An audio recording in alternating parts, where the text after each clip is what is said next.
I never meant to fall in love with my boss.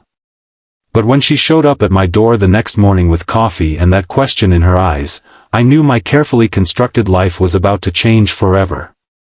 What happened next shocked us both.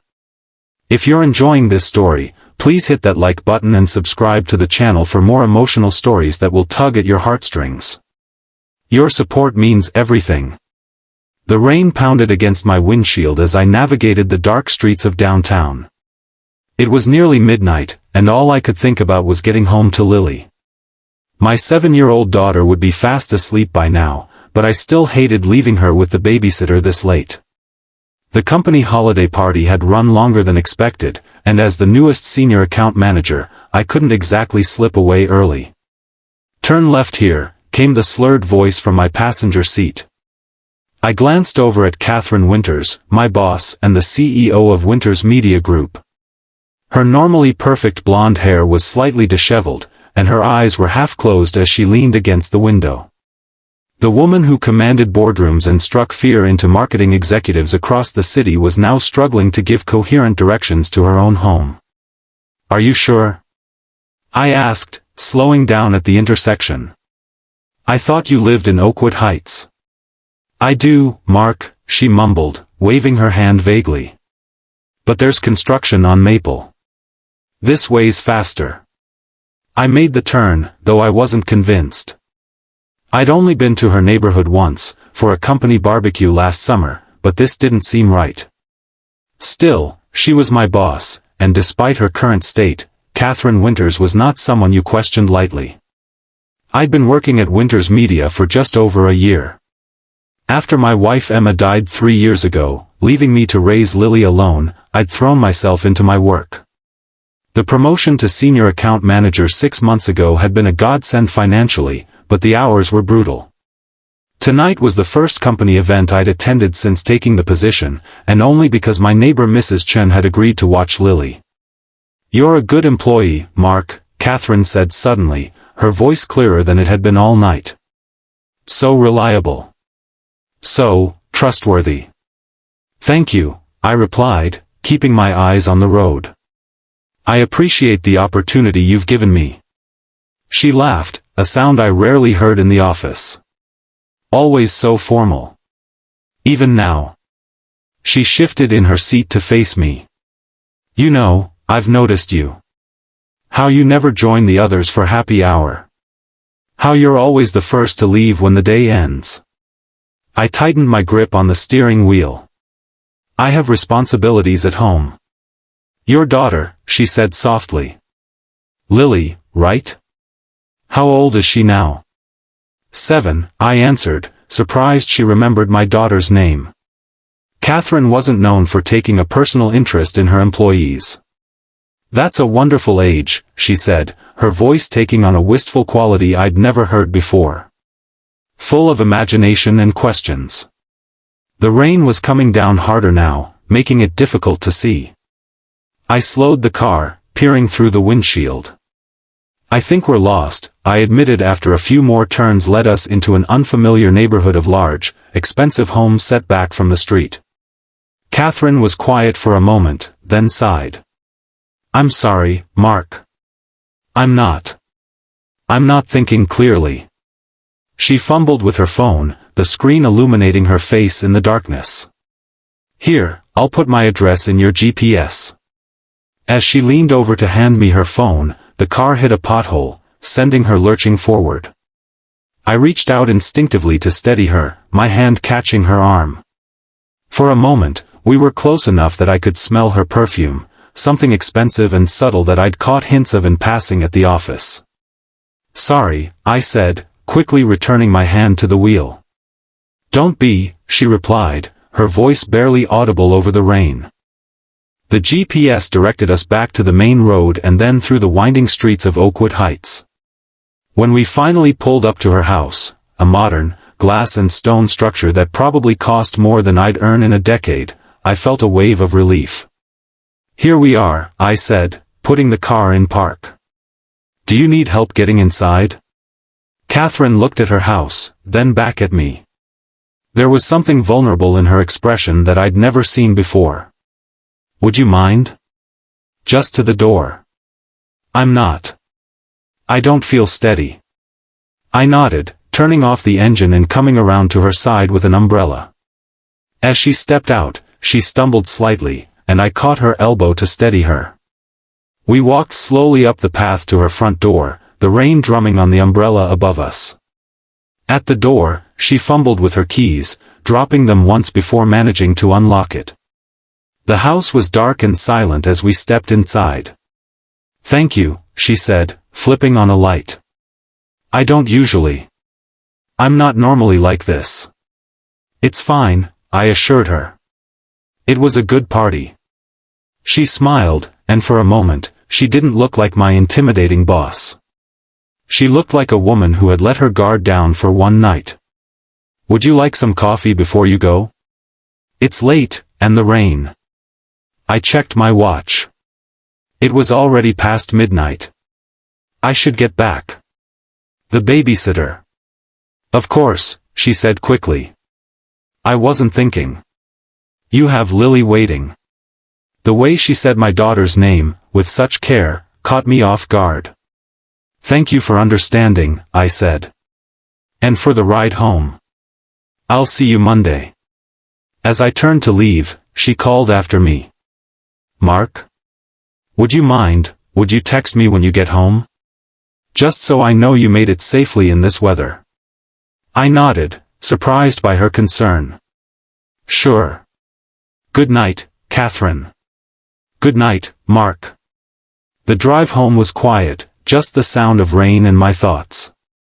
Katherine Winters had always been something of an enigma at work, brilliant, demanding, and distant. Tonight had shown me a different side of her, and I wasn't sure what to make of it. When I finally arrived home, I paid Mrs. Chen, checked on Lily, sleeping peacefully with her stuffed elephant clutched to her chest, and then remembered my promise. I pulled out my phone and sent a quick text to Katherine. "Made it home safely. Thanks again for the evening. See you Monday." I didn't expect a reply, but one came almost immediately. "Thank you for taking care of me tonight. I won't forget it." I stared at those words for a long time before setting my phone aside and getting ready for bed. Something had shifted tonight, but I was too tired to figure out what it meant. The next morning was Saturday, thankfully. Lily woke me up at 7, bouncing on my bed with the endless energy only children possess. "Daddy! Can we make pancakes? You promised." I groaned, pulling her into a hug. "Did I promise that? I don't remember promising pancakes." She giggled, her brown eyes, so like her mother's, sparkling with mischief. "You did. Last week. You said we could make them with chocolate chips." "Well, if I promised, then I guess we have to," I said, tickling her until she squealed with laughter. We were in the middle of our pancake production line, Lily in charge of adding chocolate chips in the shape of smiley faces, when the doorbell rang. "I'll get it," Lily shouted, racing toward the door. "Lily, wait." I called after her, quickly turning off the stove. We didn't get many visitors, especially not on Saturday mornings. "Remember what we talked about? No opening the door without me." She stopped, hand already reaching for the doorknob. "But Daddy, what if it's important?" "Then they'll wait for me to get there," I said firmly, joining her at the door. I peered through the peephole and felt my heart skip a beat. Katherine Winters was standing on my front porch, holding 2 coffee cups and looking nothing like the disheveled woman I'd driven home last night. Her hair was perfectly styled, she wore casual but expensive-looking jeans and a cream sweater, and her makeup was flawless. I opened the door, acutely aware that I was in pajama pants and an old t-shirt, with pancake batter probably smeared somewhere on my person. "Katherine," I said, unable to keep the surprise from my voice. "This is unexpected." She smiled, though I could see tension around her eyes. "I hope I'm not interrupting. I brought coffee." She held out one of the cups. "Black with 1 sugar, right? That's how you take it at the office." I accepted the cup, stunned that she knew how I took my coffee. "Thank you. Would you like to come in?" As she stepped inside, Lily peeked out from behind me, curious about our visitor. "You must be Lily," Katherine said, her voice softening as she crouched down to my daughter's eye level. "I've heard so much about you from your dad." Lily looked up at me, then back at Katherine. "Are you Daddy's friend?" Katherine glanced at me, a question in her eyes. "I'm your dad's boss, actually. My name is Katherine." "We're making pancakes," Lily announced. "With chocolate chips. Do you want one?" Before I could intervene, Katherine smiled. "I'd love one, if that's okay with your dad." Both of them looked at me, and I found myself nodding.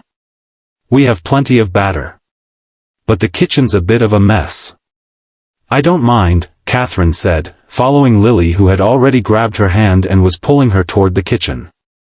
I watched in bewilderment as my boss, the woman known throughout the industry for her exacting standards and cool demeanor, let my 7-year-old daughter show her how to arrange chocolate chips to make the perfect smiley face pancake. After Lily had proudly served Katherine her pancake and then taken her own to eat in front of the TV, a Saturday morning tradition I didn't have the heart to break, Katherine finally turned to me. "I owe you an apology for last night," she said quietly. "I don't usually drink that much. The holiday party just. I find those events difficult." "No apology necessary," I assured her. "We all let loose sometimes." She stared into her coffee cup. "About last night. I wanted to make sure nothing happened, right?" The question hung in the air between us. I thought back to the drive, the moment our hands had touched, the way she'd looked at me on her doorstep. "Nothing happened," I confirmed.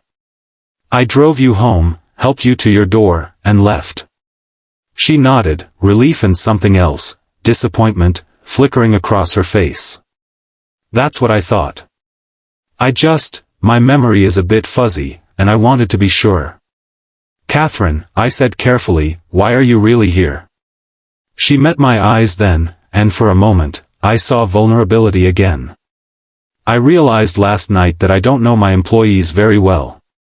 Especially not the good ones like you. And after you were kind enough to make sure I got home safely, I thought." "I don't know what I thought." "It's okay," I said, though I wasn't sure what I was reassuring her about. "You have a lovely home," she said, changing the subject. "And Lily is wonderful." "Thank you. It's not much, but it's ours." Katherine looked around my modest kitchen, taking in the crayon drawings on the refrigerator, the mismatched chairs at the table, the plant on the windowsill that Lily had grown from a seed at school. "It's a home," she said softly. "A real home." There was something in her voice that made me wonder about her life in that beautiful, empty house. "Would you like another pancake?" I offered, not knowing what else to say. She smiled, and this time it reached her eyes. "I'd like that very much." Monday morning at the office was strange. I wasn't sure how to act around Katherine after seeing her in such different contexts, drunk at the holiday party, vulnerable in my kitchen with chocolate chip pancakes. But when I arrived, everything seemed normal. She nodded professionally as she passed my desk, and the day proceeded as usual. Until 3 p.m., when my phone buzzed with a text. "My office, please. KW." I straightened my tie and made my way to her corner office, nodding at her assistant as I passed. Katherine was standing by the window when I entered, looking out at the city skyline. She turned when she heard the door close. "Mark, thank you for coming. Please, sit." I took one of the chairs across from her desk, noting that she remained standing. "Is everything all right?" I asked. "If this is about Saturday." "It's not," she said quickly. "Well, not directly. I wanted to discuss the Harrington account with you." I relaxed slightly. The Harrington account was our biggest client, and I'd been working on their new campaign for weeks. "What about it?" "I've decided to make you the lead on the account," she said. Effective immediately. I stared at her. But that's Peter's account. He's been handling Harrington for years. And now it's yours, she said firmly. Peter is talented, but he's become complacent. The Harringtons specifically mentioned your ideas from the last presentation. They were impressed. I don't know what to say, I admitted. Thank you for the opportunity, but, are you sure this is the right decision? Professionally speaking? Katherine's expression hardened slightly. Are you questioning my judgment, Mark? No, of course not, I backtracked. I just want to make sure this isn't influenced by personal factors. She sat down at her desk then, putting a physical barrier between us. If you're implying that I'm giving you this account because you drove me home from the holiday party, let me be clear, I don't mix business with personal matters. You're getting this account because you deserve it. Because you're talented and hardworking. If you don't want it. I want it, I said quickly. I'm sorry for questioning you. I appreciate the vote of confidence. She nodded, her professional mask firmly back in place. Good. The Harringtons want to meet next week to discuss the direction of the new campaign. I'll have my assistant send you the details. I stood, recognizing the dismissal. Thank you, Katherine. I won't let you down. As I reached the door, she called after me. Mark? I turned back. Yes? For a moment, I thought I saw that vulnerability again, but it was gone so quickly I might have imagined it. Congratulations on the account. You've earned it. The next few weeks were a whirlwind. Leading the Harrington account meant longer hours and more responsibility, but also a significant bump in my salary. For the first time since Emma died, I felt financially secure. I could finally start putting money away for Lily's college fund instead of just scraping by month to month. Katherine and I maintained a strictly professional relationship at the office. If anyone noticed that she occasionally stopped by my desk to ask about Lily, or that she remembered my coffee order when she sent her assistant on a run, they didn't mention it. But something had changed between us. There was an awareness, an undercurrent of tension that hadn't been there before. Sometimes I'd look up from my computer to find her watching me from her office, only to quickly look away when our eyes met. It was a Tuesday evening, nearly a month after the holiday party, when things shifted again. I was working late, trying to finalize the Harrington presentation for the next day. Lily was at a sleepover with her best friend, so for once, I didn't have to rush home. The office was nearly empty, just a few other dedicated souls burning the midnight oil. I was so focused on my work that I didn't notice Katherine approaching until she spoke. You should go home, Mark. It's late. I looked up, startled. She was standing by my desk, her suit jacket discarded, the top button of her blouse undone. She looked tired but still immaculate. I could say the same to you, I replied, saving my work. It's almost 10. The curse of being the boss, she said with a small smile. The work never ends. She glanced at my computer screen.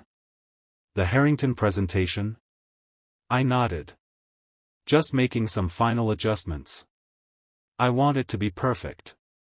It will be, she said confidently. You've done excellent work with them so far. Thank you, I said, feeling a flush of pride at her praise. That means a lot coming from you. She hesitated, then asked, have you eaten dinner? The question caught me off guard. I had a sandwich earlier, I admitted. I was planning to grab something on the way home. I was about to order some food, she said casually. Thai from that place around the corner. I'll continue the story from where I left off. I was about to order some food, she said casually. Thai from that place around the corner. Would you like to join me? We could go over the presentation together. It was a reasonable request from a boss to an employee working late, but something in her tone made it feel like more. That would be helpful, I said, trying to keep my voice neutral. I could use a second pair of eyes on this. We ended up in her office, containers of pad thai and green curry spread across her conference table alongside my presentation materials. As we ate, the conversation flowed more easily than I expected, moving from work to more personal topics. "How's Lily doing in school?" Katherine asked, twirling noodles around her fork. "She's thriving," I said, unable to keep the pride from my voice. "Her teacher says she's reading at a third-grade level already." "She's clearly very bright," Katherine said. "She takes after her father." The compliment warmed me more than it should have. "She's more like her mother, actually. Emma was the smart one in our relationship."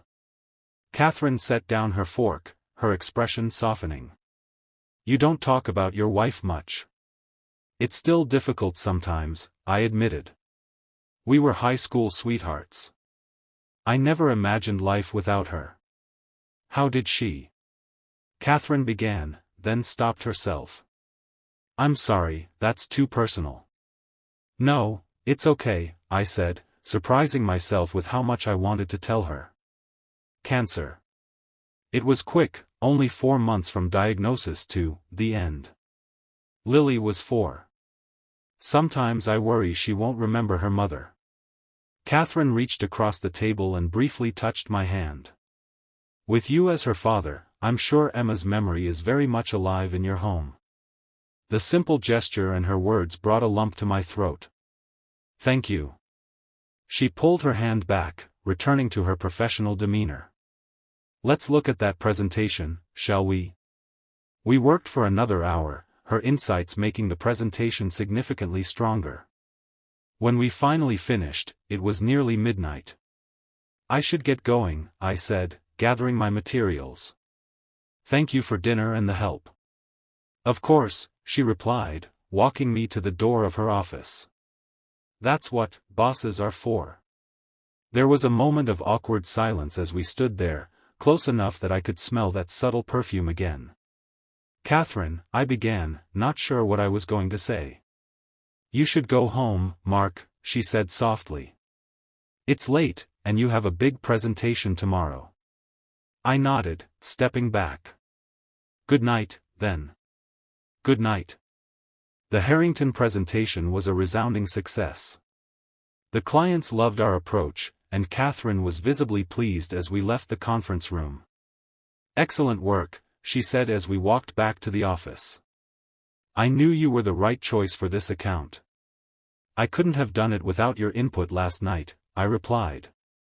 She glanced around to make sure no one was within earshot. "About last night? I hope I didn't cross any lines." "I know I'm your boss, and there are complications that come with that." "You didn't cross any lines," I assured her. "It was just dinner and work." She nodded, though she didn't look entirely convinced. "Good. That's good." Over the next few months, our late-night work sessions became more frequent. Always professional, always focused on the task at hand, but with an undercurrent of something more that neither of us acknowledged. Katherine began to share more about herself, how she'd built her company from scratch after leaving a toxic workplace, how her marriage had ended 5 years ago when her husband couldn't handle her success, how lonely it could be at the top. In turn, I opened up about my struggles as a single father, my fears for Lily's future, my guilt over working so much when she needed me at home. Katherine listened without judgment, offering insights and occasional help, like when she arranged for me to leave early on the day of Lily's school play, or when she sent a car to pick Lily up from school when I was stuck in a client meeting and Mrs. Chen was sick. Spring turned to summer, and the company's annual 4th of July barbecue approached. It was being held at a park near the office, and for the first time, employees were encouraged to bring their families. "Are you bringing Lily?" Katherine asked casually as we reviewed quarterly reports in her office. "I was planning to," I said. "She's excited about the face painting and games your assistant mentioned in the email." Katherine smiled. "I may have had some input on those activities. I wanted it to be family-friendly this year." "That's thoughtful of you," I said, studying her. "The team appreciates it." She looked down at her papers. I'm looking forward to seeing Lily again. It's been a while. The day of the barbecue was perfect, sunny but not too hot, with a gentle breeze. Lily was bouncing with excitement as we arrived at the park, immediately spotting the bounce house and face painting station. "Daddy, can I go play?" "Please," she begged, tugging on my hand. "Let me check in with my team first, then we'll go together," I promised. As we made our way through the crowd, several colleagues stopped to introduce themselves to Lily, who charmed them all with her easy smile and chatter. I was so focused on her that I didn't notice Katherine approaching until Lily suddenly exclaimed, "Miss Katherine." I turned to see my boss walking toward us, looking completely different from her office persona in white shorts and a blue blouse, her hair loose around her shoulders. "Hello, Lily," she said warmly, crouching down to my daughter's level. "I'm so glad you could come today. Do you like the bounce house?" "I haven't been in it yet," Lily explained seriously. "Daddy says we have to say hello to people first because that's polite." Katherine laughed, glancing up at me. "Your daddy is right about that. But I think you've said enough hellos now. Would you like me to take you to the face painting station? I hear they can do amazing butterflies." Lily looked up at me pleadingly. "Can I go with Miss Katherine, Daddy? Please?" I hesitated, aware of the curious glances from my coworkers nearby. "If Katherine doesn't mind." "I wouldn't have offered if I minded," Katherine said, standing and holding out her hand to Lily. "We'll be right over there where you can see us." As they walked away, hand in hand, I felt a strange mix of emotions. There was something so natural about the way Katherine interacted with Lily, so genuine in her interest. But I was also acutely aware of the whispers and looks from my colleagues. Office gossip was inevitable, and I didn't want either of us to become the subject of it. I mingled with my team, keeping an eye on Lily and Katherine at the face painting station. When they finished, Lily sporting an elaborate butterfly design across her cheek, they moved to the bounce house, then the games area. Katherine stayed with her for over an hour, seemingly content to focus entirely on my daughter rather than networking with clients or checking in with other employees. Eventually, they made their way back to me, Lily clutching a stuffed unicorn prize and chattering excitedly about everything they'd done. "Miss Katherine won me this unicorn. She's really good at ring toss, Daddy." "Is she now?" I said, raising an eyebrow at Katherine, who shrugged modestly. "Misspent youth at carnivals," she explained. "Some skills never leave you." "Thank you for entertaining her," I said quietly as Lily showed her prize to a coworker's son. "It was my pleasure," Katherine replied. "She's wonderful company. Much better than most of the adults here." I laughed. "Still, I'm sure you have other people to talk to. Don't feel like you need to babysit." Something flickered in her eyes. "I wasn't babysitting, Mark. I was enjoying spending time with her." She paused, then added more softly, "and finding excuses to be near you outside the office without raising eyebrows." Before I could respond, she was called away by her assistant for a photo with some important clients. I watched her go, her words echoing in my mind. Later, as the event was winding down and the sun beginning to set, Katherine found us again. Lily was tired, leaning against my side as we sat at a picnic table. "I think someone's ready to go home," Katherine observed, sitting across from us. "I'm not tired," Lily protested, even as she yawned widely. Katherine smiled. "Of course not. But even unicorn winners need their rest." I nodded, gathering our things. "We should head out. It's been a long day." "I'll walk you to your car," Katherine offered, falling into step beside us as we made our way to the parking lot. When we reached my car, I helped Lily into her booster seat, securing her seatbelt as she clutched her unicorn and closed her eyes. "She'll be asleep before we leave the parking lot," I predicted, closing the door gently. Katherine and I stood awkwardly by the driver's side door, the unspoken tension between us more palpable than ever. "Thank you for today," I said finally. Lily had a wonderful time. So did I, she replied. She glanced around the nearly empty parking lot, then back at me. Mark, I've been thinking a lot about our friendship. Friendship, I repeated, the word feeling inadequate for whatever was growing between us. I don't want to complicate your life, she continued. You have Lily to think about, and there's the professional aspect to consider. I'm your boss, and that creates a power dynamic that's problematic. I understand, I said, though disappointment settled heavy in my chest. But, she said, taking a step closer, I can't stop thinking about you. About us. About what might be possible if circumstances were different. My heart raced as she looked up at me, vulnerability plain on her face. Katherine, I began, but she shook her head. Don't say anything now. Just, think about it. About whether this, whatever this is something you might want to explore. If it isn't, we can go back to being just boss and employee. No hard feelings, no consequences for your career. And if it is? I asked quietly. She smiled, a mix of hope and uncertainty in her eyes. Then we figure it out. Carefully. With Lily's well-being as the priority. She reached out and squeezed my hand briefly, then stepped back. Good night, Mark. Drive safely. Good night, Katherine. As I drove home, Lily sleeping peacefully in the back seat just as I'd predicted, my mind was a whirlwind of thoughts. Katherine Winters was brilliant, beautiful, successful, and my boss. Getting involved with her could jeopardize my career, create office drama, and potentially impact Lily if things went wrong. But there was something between us, something real and unexpected that had been growing for months. The way she was with Lily, so natural and caring.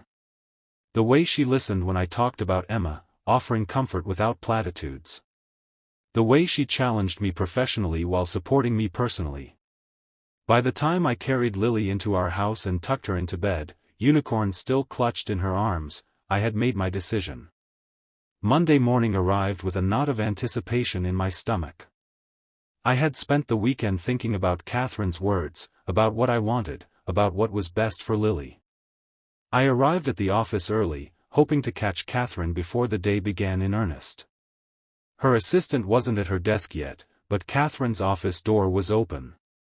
I knocked softly on the frame, and she looked up from her computer. Mark, she said, surprise and something like hope in her voice. You're here early.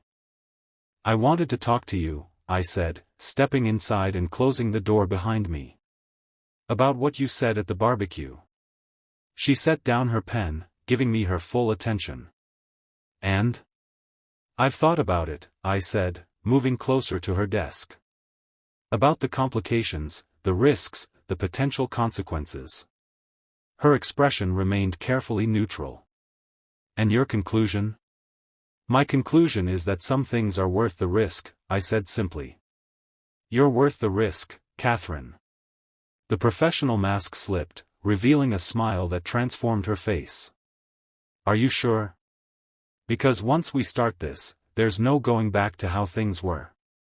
I'm sure, I said firmly. But we need to be smart about it. For Lily's sake, and for both our professional reputations. She nodded, standing and coming around her desk. I agree. We take it slow, we keep it private, and we make sure it doesn't affect our work. And Lily? I asked. She already likes you, but this would be different. She hasn't known anyone in my life that way since her mother. Katherine's expression softened. Lily comes first, always. We don't involve her until we're sure this is serious and stable. And when we do, we follow your lead on how to introduce the idea to her. I felt a weight lift from my shoulders. She understood what mattered most to me. So, I said, a smile tugging at my lips, would you like to have dinner with me? Not in your office with takeout containers, but a real dinner. Just the two of us. I'd like that very much, she replied, her eyes bright with promise. Our first official date was at a small Italian restaurant in a neighborhood far from both our homes and the office. Katherine wore a simple dress rather than her usual power suits, and I found myself captivated by this softer version of the woman I'd come to admire. "You look beautiful," I told her as we were seated in a quiet corner. She smiled, a hint of color in her cheeks. "Thank you. It's nice to dress for something other than intimidating business associates." "Is that your usual goal?" I asked, amused. "To intimidate?" "In business, yes," she admitted. "It's how I've survived in a male-dominated industry. But it's exhausting sometimes, always having to be the toughest person in the room." "You don't have to be tough with me," I said softly. She reached across the table, her fingers brushing mine. "I'm beginning to realize that." Dinner was wonderful, the food excellent, the conversation flowing easily between work topics and personal stories. Katherine told me about growing up with ambitious parents who expected perfection, about building her company from nothing after leaving a toxic workplace where her ideas were stolen by male colleagues, about her brief marriage to a man who initially supported her career but grew resentful of her success. "He wanted me to scale back, to put his career first," she explained. "When I refused, he gave me an ultimatum, him or the company. It wasn't even a difficult choice." "I'm sorry," I said. "That must have been painful." She shrugged, but I could see the old hurt in her eyes. "It taught me an important lesson about what I'm willing to sacrifice for someone else. And what I'm not." "And what about now?" I asked carefully. "What are you willing to sacrifice for this?" She considered the question seriously. "I would restructure the reporting line so you don't report directly to me. I would be discreet to protect both our reputations. I would make time in my schedule, which as you know is no small thing." She paused, then added more softly, "But I won't pretend this isn't happening. I won't hide like we're doing something wrong." "That seems fair," I said, relieved by her answer. "For my part, I need to put Lily first, always. And I need honesty, even when it's difficult." "I can promise both those things," she said without hesitation. As we left the restaurant, walking close but not quite touching, I felt a sense of possibility I hadn't experienced since before Emma got sick. When we reached Katherine's car, she turned to face me. "I had a wonderful time," she said. "So did I," I replied, suddenly nervous like a teenager on a first date. She smiled, seeming to sense my uncertainty. "Mark, would it be alright if I kissed you goodnight?" The directness was so typically Katherine that I had to laugh. "Yes, that would be more than all right."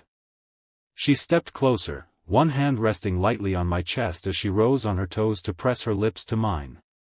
The kiss was gentle at first, then deepened as I wrapped an arm around her waist, drawing her closer. When we finally broke apart, we were both a little breathless. "I've been wanting to do that for months," she admitted, her usual confidence tinged with vulnerability. "Me too," I confessed. Though I tried not to think about it too much, given the circumstances. She laughed softly. "Always the responsible one." Her expression grew more serious. "This won't be easy, you know. There will be talk at the office, no matter how discreet we are. And introducing me to Lily's life will be complicated." "I know," I said. "But some things are worth the complications." Over the next few months, Katherine and I navigated our new relationship.